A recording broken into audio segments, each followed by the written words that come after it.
And Chris could probably be,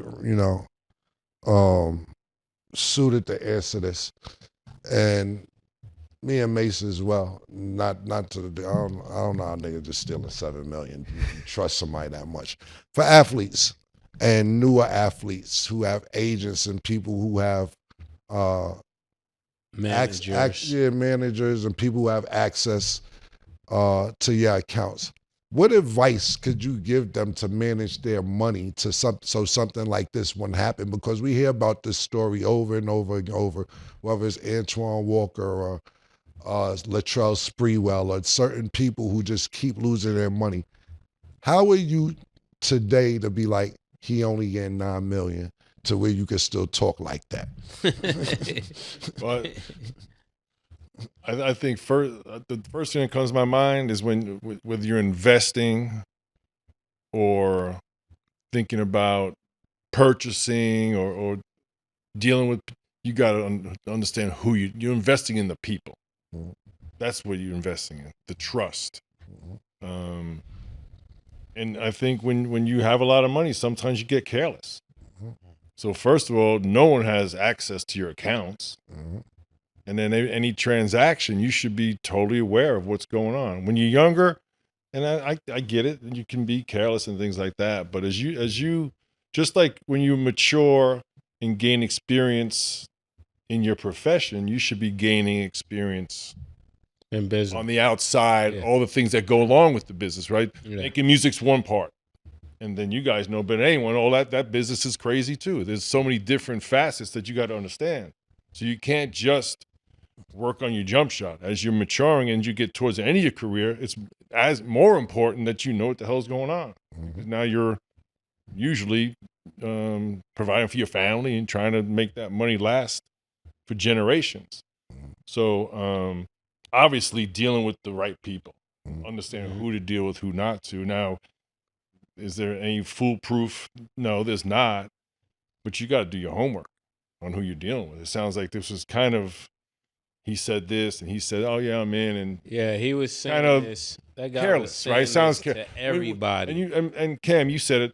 We hear these horror stories forever, and not just athletes, with music everywhere, right? So the amount of money you make is one thing. How you take care of it is most important. Right. I remember years ago, it was like I was probably in my fourth or fifth year. I had just signed a new deal, and I was up on the top of the list, and I had bumped into Bill Russell at a golf tournament. And I almost felt guilty. Like, here's this guy with all the rings. He never made anything. So I actually asked him, I said, Mr. Russell, how do you feel a guy like me making, well, I might have been making $3 million. And he told me, it's something that's always stuck in my head. He said, it's all relative. You know, at the time I was playing, I was making the most money of that time. Right. And now, you know, you might be able to have 2 houses. I got a nice house. You might be able to have 2 cars. I got a nice car. So it was like a really level-headed, to me, humble way of explaining it, as opposed to being, you know, I'm getting screwed. This guy's making 50 mil. Right. At the time you're making, that's what it is. So if you didn't take care of it 50 years ago, you don't take care of it now, you're going to wind up in the same place. So without knowing all the details, Stat Baby, it sounds like being a little bit careless and not looking deep into, you know, how many times, I tell my kids all the time, during the course of the day, we make so many decisions, right? What words to use, say hello or not, hold the door, whatever it might be. All those decisions are important. Now, the ones, a matter of fact, we don't think so. But sometimes that little decision has major ramifications. And that's what it sounds like. Oh, we got a good deal. Come on, man. Someone in New York, if someone says they got a good deal, I'm looking into it 100 times. Yeah, I was just about to say, I got a deal for you. I got 17 billion. Ask me for 7 million for the dream. I don't listen. Quadruple, on top of quadruple check. You're just not going to tell me you got the dream for 7 million or an investment. That sounds for like into a nightmare. Yeah, it sounds crazy. That actually would not have worked with us because I don't think you could have bought them for $7 million. So somebody to tell you, yo, just throw your 7 in. The first thing I'm watching is the person in their life. If people don't pay attention to this, it's not, like you said, you're not investing into the business, you're investing into the person. The other investors. So who the person is. Yes. The person that's introducing this is the one you got to know, his background, his lifestyle, because that's how the business is going to go. And I would have saw that because if he's getting money from him, he's getting money from him. Then I'm going to be watching like, wait a minute. He's telling all these people the same thing, that this is a great investment. Sounds like Ponzi to me. It got Ponzi written all over it.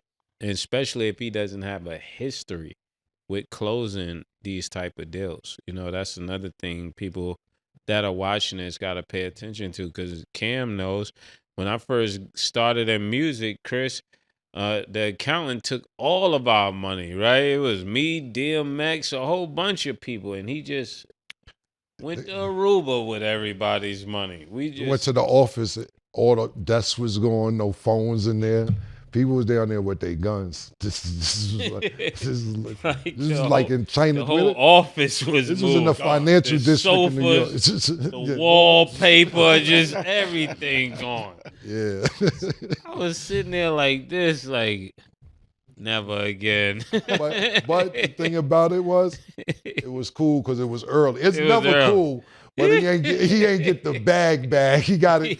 He got me early. Yeah, he got him early, so it wasn't like. So I learned that lesson early. Like, yo, you gotta pay attention to this man's background, his lifestyle, his reputation, everything, because that's going to precede him, right? People are going to know these things, and it's just going to be a matter if you want to hear it or not. And then so that experience stuck with you. That's never going to happen again to you, but it doesn't have to be you. You can learn from other people. Yeah. We have, how many stories do we have of this that people can learn from?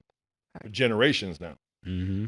That's a great point. Now, what's the second part? Because Chris was right. It's like 19 no, parts I know. There's a lot in it. Like, so basically, he also said that he found out that he had an offer from the Lakers, but he was lied to, and he called his agent who was lying to him about it. So basically, this is the same person agent that's scammed him out of the money, and that same guy spent that money to get a $3.7 million mansion, a Rolls Royce, a Lamborghini, a Porsche. And then Dwight Howard only found out he didn't have the dream bought when he saw on ESPN that somebody else had bought it. And I promise you, I'm not making this up. This is from the U.S. Attorney's Office. So what happens to his deal that the Lakers offer? But that's what I'm trying to say. Yeah. I just think we should explain, because so for the audience, basically what Stat is explaining, because she's unpacking a lot, is that this guy can't be trusted. Yes. So part A of it is that he told Dwight Howard that he's going to get the dream. That's the first part that we just discussed. The second part is he's saying that, hey, the Lakers got an offer for you. And now his credibility, which Mase was just talking about previously, is kind of out the window. So now the question should be is, Mase, what do you think about him even telling him that he had an offer from the Lakers? He should have to pay all of this. Calvin Darting should have to pay all of this back. And so he should be in debt of $15 million to Dwight Howard, because it's $7 million just for the investment, the initial investment. Then it's another 7 or 8 to the Lakers. He owed that man that money. If he was to go to court, he ain't gonna get it. He never getting that money back. You Yeah, could pack you just said what it is. What it is. The hot bench. Yeah, when he come home out the feds, he owed 15. Yeah. So you said he didn't tell him about the Laker offer. He is didn't that right? tell him. He didn't tell him about the offer. It was just all he was telling him all lies. So same guy. Yes. Same result. Yeah. Yeah. Exactly. Scumbag. Ponzi. But why wouldn't he tell him that the Lakers had 7 for him? Because that could have been the way he finessed the other 7. I can't explain what was going through that man's head to lie to him. Even just taking the $7 million, saying you could buy the Atlanta Dream, it all doesn't make sense. That's why I'm surprised he even got that confused to begin with, because it's too much money to be playing and now with. it makes sense, because I remember there was a time when the Lakers would not sign Dwight Howard, and he did not know why. And this may be the reason why, when it was time for them to sign Dwight Howard in his later years, that they said, no, you turned down the 7 earlier. Mm-hmm. You know, people remember stuff like that. Yeah, and then just to even clarify more, he said because he trusted his agent's word that the Lakers had nothing for him, he took the offer from the Sixers and signed it, but if he had his way, he preferred to run it back with the Lakers. This is a lot. The bigger lesson right here is that you go as far as the people you're around. That's the message right here. So it didn't matter. He had an all-star career and he had all of this promise and talent and the money, but he put himself with Calvin, and Calvin messed him up.